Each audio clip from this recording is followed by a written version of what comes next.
അന്ന് പുതപ്പിനടിയിൽ എന്ത് നടക്കുന്നു എന്നതിന് പ്രസക്തിയില്ല. പുതപ്പിന് മുകളിൽ അല്ലെങ്കിൽ പുതപ്പില്ലാതെ ചെയ്യുമ്പോഴാണ് അതിന് പ്രസക്തി വരുന്നത്. എന്തോ പ്രശ്നമുള്ളതുപോലെ തോന്നുന്നല്ലോ. എന്താ പ്രശ്നം വല്ലതും ഉണ്ടാക്കണം?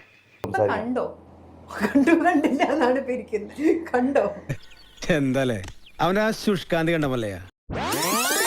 ഒരു ഇൻസിഡന്റ് ഒരാൾ കണ്ടു എന്ന് പറഞ്ഞു, പക്ഷെ അത് കണ്ടില്ല എന്ന് എല്ലാവരും ഒന്നിച്ച് പറയുന്നു. എന്തൊരിത് ഇങ്ങനെയുണ്ടോരിത്, അല്ലെങ്കിൽ തന്നെ ആകെ ഒരു ഇതായിട്ട് ഇരിക്കപ്പെടരുത്. അതിനുശേഷം ഈ ഇൻസിഡന്റ് പലരും കാണുന്നു, പക്ഷെ അതിനൊരു ഒപ്പീനിയൻ ഇല്ലാതെ നിൽക്കുന്നു. ഇത് വടി കൊടുത്ത് അടി വാങ്ങുന്ന പരിപാടിയാണല്ലോ ബാബു. ഒരു ഇൻസിഡന്റ് ഒരാൾ കണ്ടു എന്ന് പറയുന്നു. അന്ന് ഞങ്ങൾ എല്ലാരും കുത്തിരുന്ന് തപ്പുന്നു ഈ ഇൻസിഡന്റ് കിട്ടി കാണില്ല. തോന്നി അതങ്ങനെ വരൂ, അതങ്ങനെ സംഭവിക്കൂ. ഈ ലോകത്തിന്റെ ഒരു പോക്കേ.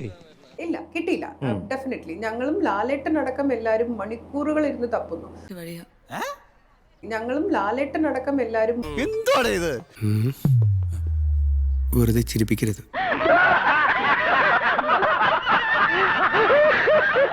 തിരിച്ചും പ്രേക്ഷകരും നിങ്ങളും എല്ലാരും എക്സ്പെക്ട് ചെയ്തിരുന്നു അതിന്റെ വിഷ്വലും കൊണ്ട് നമ്മൾ വരുന്നു. ഇല്ലാത്ത വിഷ്വൽ എവിടെ കൊണ്ട് കാണിക്കാൻ വേണ്ട, കണ്ടാത്തോണ്ട ഇല്ല.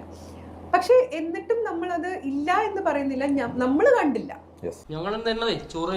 എടാ ഞാൻ പറഞ്ഞതൊക്കെ നിനക്ക് ഓർമ്മയില്ലേ? അതുപോലെ അങ്ങ് ചെയ്താ മതി. അതെന്റെ സബ്ജക്റ്റ് അല്ല, അതെന്റെ സബ്ജക്റ്റ് അല്ല ഒന്നാമത്തെ കാര്യം. അതുകൊണ്ട് തന്നെ ഞാൻ അവര് ഇപ്പോ റിലേഷൻഷിപ്പിലാണെങ്കിലും ശരി, അവരങ്ങനെ ചെയ്തു എന്നുണ്ടെങ്കിലും ശരി, ചെയ്തില്ലെങ്കിലും ശരി, അത് എന്റെ സബ്ജക്റ്റ് അല്ല, എന്നെ സംബന്ധിക്കുന്ന വിഷയമേ അല്ല.